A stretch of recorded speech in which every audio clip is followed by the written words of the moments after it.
And finally, for today's episode, let's turn to Alejandra Castillo for a look at Adventist history. This week, the first Seventh-day Adventist church in Sydney, Australia is dedicated. Welcome to This Week in Adventist History. On December 8, in 2012, Max Torkelson, longtime Adventist administrator, educator, and a former vice president of the General Conference, died in Portland, Oregon, aged 86. On December 10, in 1892, the first Seventh-day Adventist church building in Sydney, Australia, was dedicated in Parramatta, one of Sydney's western suburbs. After evangelistic meetings by American missionary Arthur G. Daniels and a recent convert from New Zealand, Robert Hare, it was the first Adventist church in Australia outside Melbourne.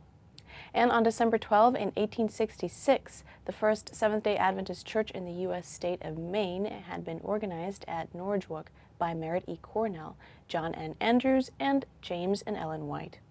The same day, December 12, but 56 years later, in 1922, the Ceylon Mission was formed with missionary H.A. Hansen as superintendent.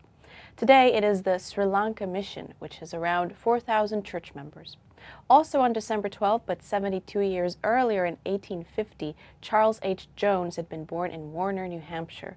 From 1879 until 1933, he worked for Pacific Press for much of that time as its head.